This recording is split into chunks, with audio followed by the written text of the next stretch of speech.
अस्सलाम वालेकुम गाइस, कैसे हैं आप लोग। रिसेंटली इंडिया के एक मिनिस्टर ने कहा कि आज़ाद कश्मीर को वो रिकैप्चर कर लेंगे दोबारा से। भारत की संसद में पीओके को लेकर एक सर्वसम्मत प्रस्ताव पारित है कि वह भारत का ही हिस्सा था, है और आगे भी हम मानते रहे। इस तरह के इंडिया के कई मिनिस्टर पहले भी कर चुके हैं। पाक अधिकृत जम्मू कश्मीर के लोग ही चाहते हैं कि हम भारत का हिस्सा बने। Indian Army will carry out any order which is being given by the government of India. और कुछ आर्मी के ऑफिशियल्स भी इस तरह की बात पहले कर चुके हैं। और अभी रिसेंटली सोशल मीडिया के एक बड़े इन्फ्लुएंसर ने एक वीडियो बनाई है कि वो किस तरह से आज़ाद कश्मीर, जिसको वो पीओके कहते हैं, यानी कि पाकिस्तान ऑक्युपाइड कश्मीर कहते हैं, कि वो किस तरह से उसको रिकैप्चर कर सकते हैं। पूरे बड़े बड़े स्टेप्स बताए हैं। अपना मर्जर चाहते हैं। नाउ इस मर्जर को एग्जीक्यूट करने के लिए इंडिया के पास मेजरली तीन तो आज की वीडियो उसी के ऊपर बात करने वाला हूँ। बेसिकली मैं ये कहना चाहता हूँ कि क्या सोशल मीडिया का इस्तेमाल सिर्फ और सिर्फ नेगेटिविटी फैलाने के लिए किया जा सकता है, क्या उसके अंदर हम पॉजिटिविटी नहीं फैला सकते। और दूसरा ये कि एक बड़ी मिसाल हमारे पास है हमारी क्रिकेट टीम की। हमारी क्रिकेट टीम दोनों तरफ की बड़ी जिद्दोजहद के साथ मैच खेलती है, अपनी जी जान देते हैं, अपना 100% कोशिश करते हैं, और एट द एंड पे कोई भी रिजल्ट होता है, कोई भी टीम हारती है, कोई भी टीम जीतती है, बाद में आप कभी भी किसी के भी इंटरव्यूज़ के अंदर एक दूसरे के खिलाफ बयानबाजी आप नहीं सुनते, एक दूसरे की रिस्पेक्ट करते हैं दोनों साइड से। यही वजह है कि जो हमारी पूरी ऑडियंस जो क्रिकेट देखती है, वो दोनों मुल्क की ऑडियंस से एक नज़दीक आती है। एक दूसरे के अंदर हमारे यहाँ टॉलरेंस पैदा होता है कि एक दूसरे की बात सुने और बर्दाश्त करने का। इवन के मीम्स तो बनती है, लेकिन हम एक दूसरे के अंदर हेट नहीं फैलाते। तो क्या हम वहाँ से कुछ सीख नहीं सकते? क्या सोशल मीडिया पे हम एक पॉजिटिव चीज़ें नहीं कर सकते? दूसरी चीज़ ये है कि उन्होंने कुछ स्टेप बाय स्टेप कुछ ग्राउंड रियलिटीज़ के ऊपर बात की है, तो मुझे एक मौका मिलता है, तो मैं चाहता हूँ कि मैं भी आपको कुछ ग्राउंड रियलिटीज़ बताऊँ और मैं एक न्यूट्रल पर्सपेक्टिव से चीज़ों को बताऊँगा कि उन्होंने किन किन चीज़ों के ऊपर बात की। कुछ मोटी चीज़ों के ऊपर बात करता हूँ और मैं ऑडियंस के ऊपर रखता हूँ कहाँ पर क्या गलत हो और क्या नहीं होना चाहिए था। तो तारीख में थोड़ा सा पीछे चलते हैं। 1947 के पार्टीशन के वक्त जो पार्टीशन का जो रूल तैयार किया गया था, वो इस तरह से था। ब्रिटिश इंडिया ने एक फार्म मुतारिफ कराया था जिसका नाम था इंस्ट्रूमेंट ऑफ एक्सेशन, और माउंटबेटन जो कि इस हेड थे पार्टीशन के, उनके पास ये इख्तियारात थे। इंस्ट्रूमेंट ऑफ एक्सेशन का मतलब ये था कि जो भी रियासत एनेक्स करना चाहती है पाकिस्तान के साथ या इंडिया के साथ, वो इस फॉर्म के अंदर साइन करेगी और अपने आप को डिक्लेयर करेगी कि मेरी रियासत पाकिस्तान के साथ जुड़ना चाह रही है, या मेरी रियासत इंडिया के साथ जुड़ना चाह रही है, या मेरी रियासत किसी के साथ नहीं जुड़ना चाह रही, हम इंडिपेंडेंस चाहते हैं। उनका फैसला उनको माउंटबेटन साहब को सबमिट कराना था, और यहाँ से वो ऑफिशियल डिक्लेयर करते कि ये रियासत पाकिस्तान के साथ जा रही है, या ये रियासत इंडिया के साथ जा रही है, या ये स्टेट इंडिपेंडेंट रहेगी, किसी के साथ नहीं जाएगी। तो होता यह कि मेजर मुस्लिम एरियाज़ के जो स्टेट्स हैं वो पाकिस्तान के साथ जुड़ जाते हैं, और जो हिंदू एरियाज़ के लोग हैं वो हिंदुस्तान के साथ जुड़ जाते हैं। अब यहाँ पर तीन जगहों पे बड़ा कॉन्फ्लिक्ट देखने को मिलता है। सबसे पहला जो कॉन्फ्लिक्ट होता है वो होता है हैदराबाद दक्कन के ऊपर। उस टाइम पे जो हैदराबाद दक्कन के जो रूलर थे, निज़ाम ऑफ हैदराबाद, वो इस बात का ऐलान करते हैं कि भाई हम इंडिपेंडेंट रहेंगे, हम ना इंडिया के साथ जुड़ते हैं, हम ना पाकिस्तान के साथ जुड़ेंगे। यहाँ पर माउंटबेटन साहब उसकी बात को मान लेते हैं और उनके इंडिपेंडेंस को अप्रूव कर दिया जाता है। उसके बाद सेकंड कॉन्फ्लिक्ट होता है जूनागढ़ के एरिया में, जो कि इस वक्त गुजरात का एरिया है। जूनागढ़ के अंदर होता यह है कि वहाँ के जो स्टेट के जो रूलर होते हैं वो पाकिस्तान के साथ इल्हाक कर लेते हैं, वो इंस्ट्रूमेंट ऑफ एक्सेशन साइन करके देते हैं पाकिस्तान के साथ, और माउंटबेटन साहब उसको एक्सेप्ट कर लेते हैं। कायदे आज़म मोहम्मद अली जिन्ना भी उसको एक्सेप्ट कर लेते हैं। लेकिन मसला होता है वल्लभ भाई पटेल का। वल्लभ भाई पटेल मना कर देते हैं, वो कहते हैं कि नहीं, हम इस बात को नहीं मानेंगे। इसकी वजह यह है कि यहाँ पर जो पॉपुलेशन है, पॉपुलेशन की अक्सरियत हिंदू है, जबकि ये जो बादशाह है ये बादशाह मुस्लिम है, तो हम आवाम की बात मानेंगे, हम बादशाह की बात नहीं मानेंगे, आवाम जो चाहेगी वो करेंगे। और जो इंडियन गवर्नमेंट है वो जूनागढ़ पे मार्च कर देती है, और वहाँ से भागकर वहाँ के जो नवाब साहब होते हैं वो कराची पहुँच जाते हैं, और वहाँ पर इंडिया की गवर्नमेंट का कब्जा हो जाता है। तीसरे नंबर पर जो सबसे बड़ा कॉन्फ्लिक्ट होता है वो कॉन्फ्लिक्ट होता है कश्मीर के ऊपर। कश्मीर का मामला ये होता है कि कश्मीर के राजा वो ये चाह रहे होते हैं कि ना हम इंडिया के पास जाएं, ना हम पाकिस्तान के पास जाएं, हम भी इंडिपेंडेंस लें हैदराबाद दक्कन की तरह। लेकिन मामला है कि ये चलता नहीं है, क्योंकि जूनागढ़ के मामले के बाद पूरी मुस्लिम लीग वो बड़ा प्रेशर बनाती है कश्मीर के मामले के ऊपर। कश्मीर के मामले में ये होता है कश्मीर के जो राजा होते हैं वो होते हैं हिंदू, जबकि उनकी जो पॉपुलेशन होती है वो होती है मुस्लिम। उस टाइम पे 1947 के आदाद शुमार के मुताबिक तकरीबन 77% वहाँ पर मुस्लिम पॉपुलेशन थी कश्मीर के अंदर। लेकिन होता यह कि राजा साहब ना इधर जा रहे होते ना उधर जा रहे होते, वो अपने चक्कर में लगे हुए और अपनी पोजीशन वाज़ेह नहीं करने के बिहाफ पर 1947 अक्टूबर के महीने के अंदर पाकिस्तान कश्मीर के ऊपर मार्च कर देता है।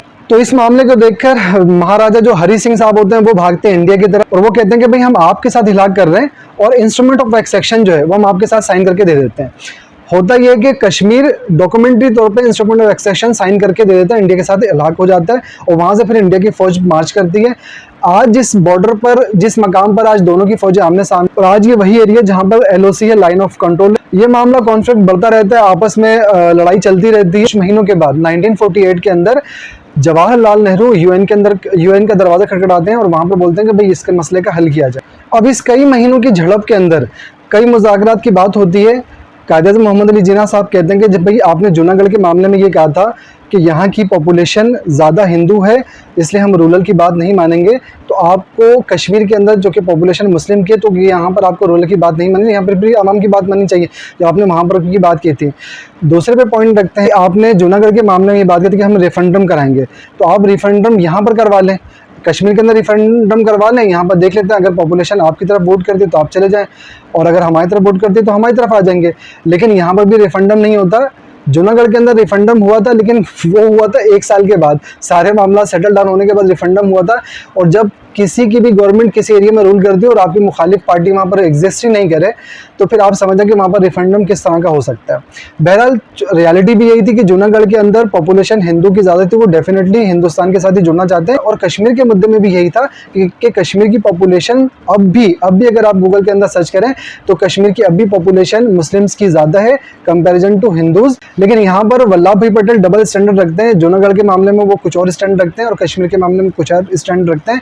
यही वजह होती है कि यहाँ ये मामला नहीं होता और फिर कुछ महीने के बाद जवाहरलाल नेहरू साहब यूएन का दरवाजा खटखटाते हैं कि भाई इस मामले को यूएन के अंदर हल किया जाए। अब यूएन भी इसके अंदर काफ़ी टाइम लगाने के बाद फिर इसके सोल्यूशन पे निकलती है। यूएन ये फैसला करती है कि भाई दोनों ममालिक की फौजें यहाँ से हटेंगी और यहाँ पर फिर एक रेफरेंडम करवाया जाएगा, जो रेफरेंडम के अंदर जीतेगा उस एरिया के अंदर ये चला जाएगा। लेकिन मामला ये होता है दोनों ने कुछ ना कुछ एरिया तो कब्जा कर ही लिया था, ना पाकिस्तान की फौज पीछे हटना चाहती थी ना इंडिया की फौज पीछे हटना चाहती थी। और यही वजह कि आज तक के ना ही कि यूएन की इस बात पे इम्प्लीमेंट किया गया, दोनों ममालिक में से किसी की फौज वहाँ पर गई नहीं, ना कि यूएन की फौज आई और आज तक ये मामला कंटिन्यू चलता रहता है। तो मैं आपसे ये पूछना चाहता हूँ गाइस कि आपको यहाँ पर बताएं कि आपको यहाँ पर क्या लगता है, यहाँ पर किसकी गलती है और कश्मीर के साथ इंडिया का इलाक़ सही हुआ या वहाँ के लोगों के ख्वाहिश के बरखिलाफ हुआ। अब आ जाते हैं थोड़ा वीडियो की तरफ।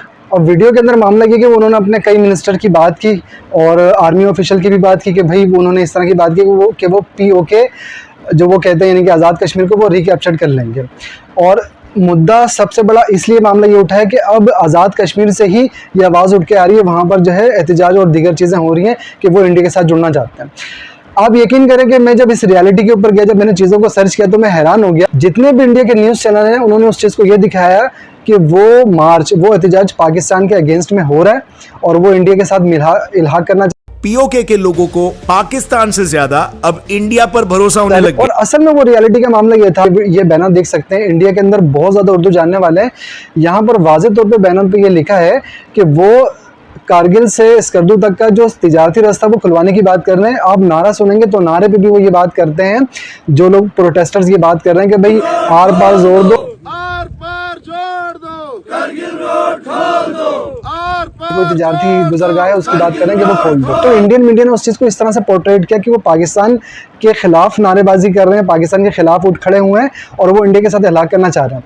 प्रोटेस्ट तो पूरी दुनिया का हक है। अभी मणिपुर के अंदर भी बहुत बड़ा प्रोटेस्ट हो रहा है, बहुत सारे मामला हो रहे हैं, किसानों के भी प्रोटेस्ट हुए, अभी रेसलर्स के भी प्रोटेस्ट हुए इंडिया के अंदर। प्रोटेस्ट करना आपका हक है, लेकिन प्रोटेस्ट का मकसद ये नहीं होता कि वो आपके रूल रेगुलेशन या स्टेट की पॉलिसी या स्टेट के अगेंस्ट में ही चले जाएं। कश्मीर भी, आज़ाद कश्मीर भी पाकिस्तान के साथ है, वो पाकिस्तान के खिलाफ बात नहीं कर रहा। अगर वो पाकिस्तान के किसी पॉलिसी से नाराज़ हैं, पाकिस्तान की गवर्नमेंट के किसी पॉलिसी से नाराज़ हैं, कुछ ऐसे हुकूक हैं जो वो समझते हैं कि ये पूरे नहीं कर रही है गवर्नमेंट, तो उसके खिलाफ आवाज़ बुलंद करेंगे। वो अगर सुप्रीम कोर्ट का भी कोई फैसला होता है जो उनको नाला गुजरता है तो पीस प्रोटेस्ट कर सकते हैं, वो आर्मी के खिलाफ भी पीस प्रोटेस्ट कर सकते हैं, वो गवर्नमेंट के खिलाफ भी पीस प्रोटेस्ट कर सकते हैं, वो गवर्नमेंट के हर उस एक्शन के खिलाफ पीस प्रोटेस्ट कर सकते हैं जो उनको लगे कि गवर्नमेंट गलत काम कर रही है।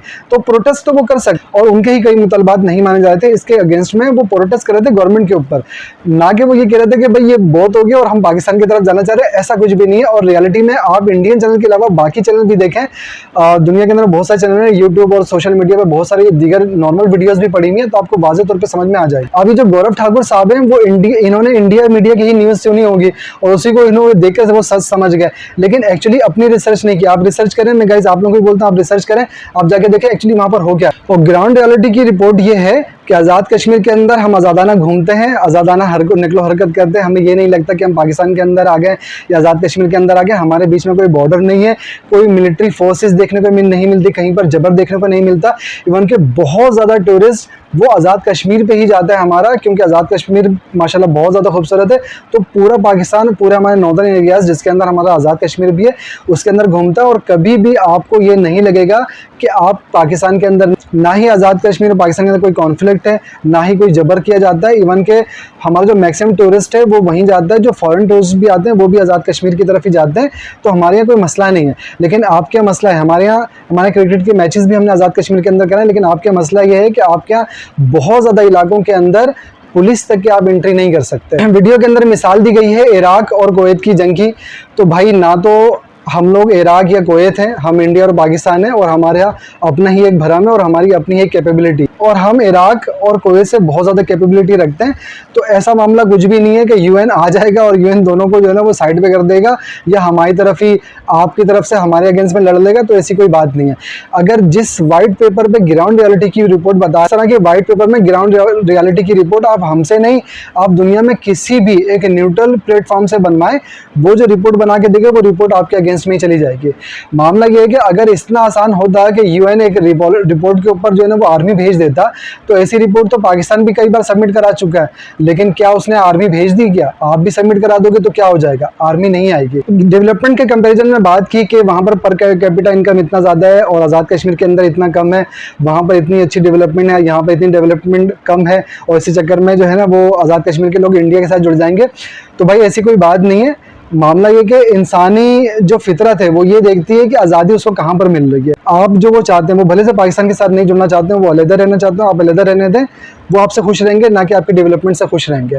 और अगर आप ये समझते हैं कि डेवलपमेंट के बिहाफ में ही लोग आपके साथ जुड़ सकते हैं, तो भाई मैं आप बहुत सारी मिसाल देना चाहता हूँ। ख़ास तौर पे आप अगर कश्मीर को छोड़ दें तो आप खालिस्तान को देख लें।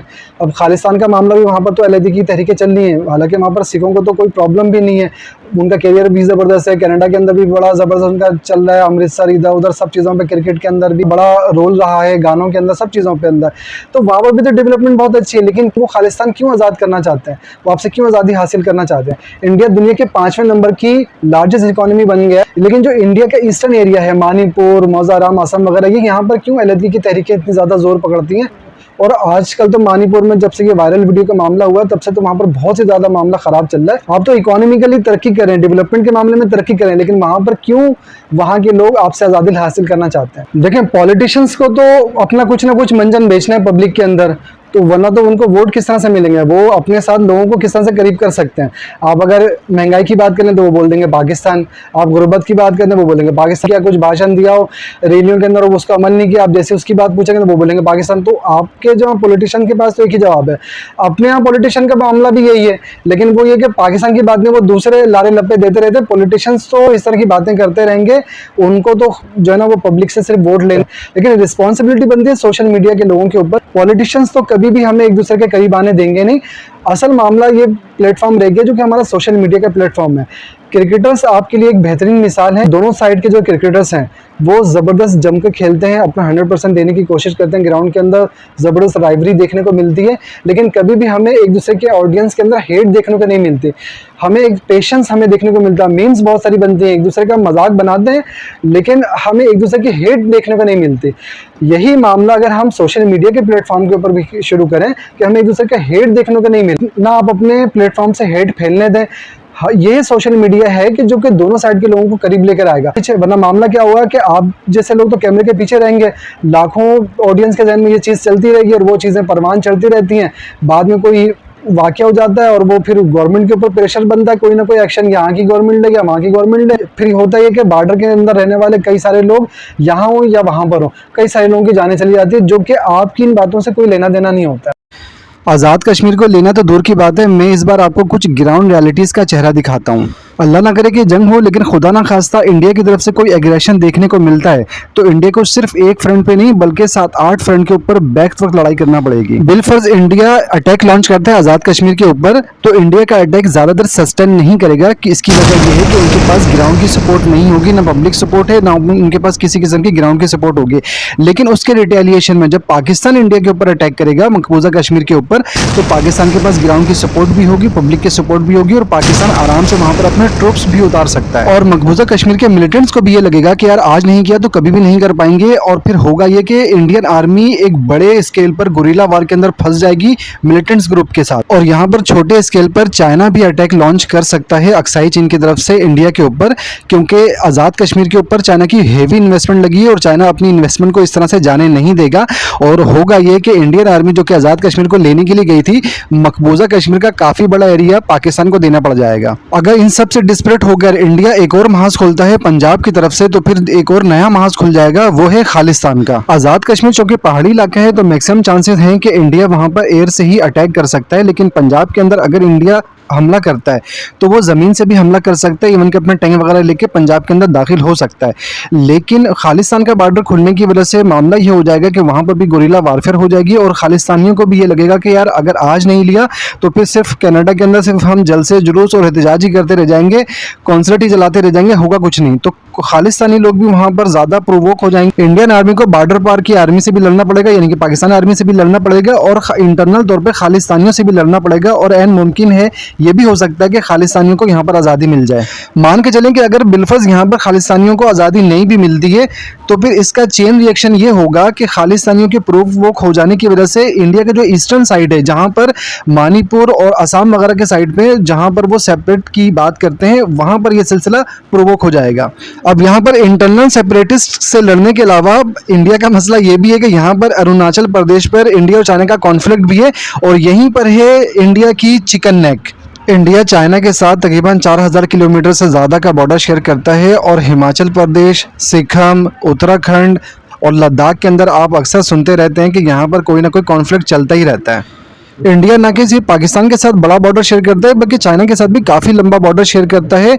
अब इन 4-5 जगहों के महाज के अंदर, क्योंकि सिर्फ 4 जगहों की लड़ाई तो सिर्फ चाइना के साथ है, पाकिस्तान के साथ भी 2-3 जगहों की लड़ाई चल रही होगी, कहीं ना कहीं इंडियन आर्मी कोई ना कोई अपनी लैंड छोड़ जाएगी, या तो मकबूजा कश्मीर आज़ाद हो जाएगा, या तो खालिस्तान की तरफ से लोग आज़ाद हो जाएंगे, या फिर इंडिया के जो चिकन नेक दबा देने के बाद इंडिया का राब्ता ईस्टर्न इंडिया के साथ कम्प्लीटली ख़त्म हो जाएगा। वहाँ पर होगा ये कि इंडिया का काफ़ी एरिया वो अलग अलग मणिपुर या अलग अलग नामों से फिर वो सेपरेटिज्म के हाथों में चला जाएगा और वो फिर आज़ाद हो जाएगा। और कुछ नहीं भी हुआ ना तो भी अरुणाचल प्रदेश इंडिया के हाथ से निकल जाएगा, क्योंकि चाइना उसको क्लेम करता है और चाइना नॉर्मल डेज के अंदर ज़मीनें इंडिया की लेता रहता है। तो जब जंग होगी तो फिर कौन सी ज़मीन नहीं लेगा, वो तो बोलेगा भाई इससे बड़ा मौका मिलेगा ही नहीं, बस अरुणाचल प्रदेश को हथियार लो। तो मेरे भाई आज़ाद कश्मीर को वापस लेना या जंग की बातों को छोड़ें। पाकिस्तान को चाहिए कि अपनी आवाम के डेवलपमेंट के ऊपर काम करे, इंडिया को चाहिए कि अपनी आवाम के डेवलपमेंट के ऊपर काम करे और इंडिया को ये भी चाहिए कि भाई मकबूजा कश्मीर के लोग सिर्फ ज़मीन से ही नहीं बल्कि दिलों के साथ भी उनके साथ जुड़ जाएं, कि वो उन लोगों को देखें कि उनका मसला क्या है, उनके मसाइल को हल करने की कोशिश करें।